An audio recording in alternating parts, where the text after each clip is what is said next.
Hello, I'm Sarah Batul and welcome to the forefront of global headlines. In a recent report by the State Bank of Pakistan, remittances from overseas Pakistanis showed a noteworthy rise in February, marking a 13% increase from the same month last fiscal year. However, the overall inflows for the first 8 months of fiscal year 2024 witnessed a slight dip, totaling $18.082 billion, down 1.2% from the previous year. In February alone, remittances reached $2.249 billion, reflecting a 6% decrease from January but still indicating a positive trend compared to the same month in the preceding fiscal year. The fiscal challenges faced in 2023 resulted in a substantial decrease in remittances, prompting a $3 billion IMF agreement to prevent default. Despite recent declines in foreign reserves, the Pakistani rupee strengthened against the US dollar by 25 paise in the interbank market. Hopes are running high for an IMF tranche by next month, with sovereign dollar bonds also experiencing gains and reaching their highest level since 2022. Positive statements from the IMF regarding collaboration with the new government contributed to these favorable developments.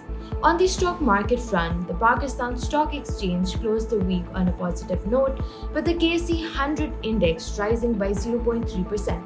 Investor interest surged as both the volume and value of shares witnessed significant increases. Notably, K Electric attracted attention as mediation with the government commenced. The market responded positively to preparations for IMF talks, resulting in a 0.7% weekly increase in the KSE 100 index. The financial landscape continues to evolve, with stakeholders closely monitoring developments in the coming weeks. Meanwhile, Fitch Ratings has upgraded Turkey's credit rating from B to B+ due to tighter monetary policy measures aimed at curbing inflation. The change followed the central bank's decision to keep interest rates steady in February. Fitch cited increased confidence in policy effectiveness since June 2023, when Turkey shifted away from a low interest rate policy. President Erdogan's re-election prompted this pivot, leading to a significant rate hike to 45%. Despite soaring inflation reaching 67.07% annually in February, economists anticipate a decline to around 40% by year-end. However, with local elections approaching in March, Turkey is expected to implement more measures to combat inflation, potentially exacerbating economic challenges for its citizens.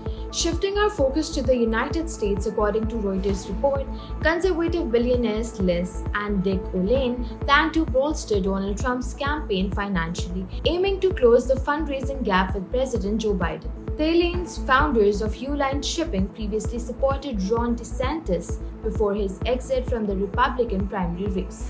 Their decision follows Trump's strong showing in the Super Tuesday primaries, securing 14 out of 15 states.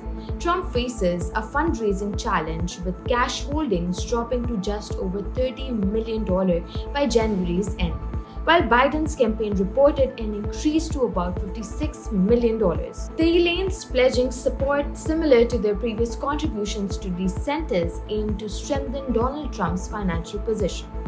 That concludes our weekly roundup of economic news. Until next week, stay informed by subscribing to DawnNews English.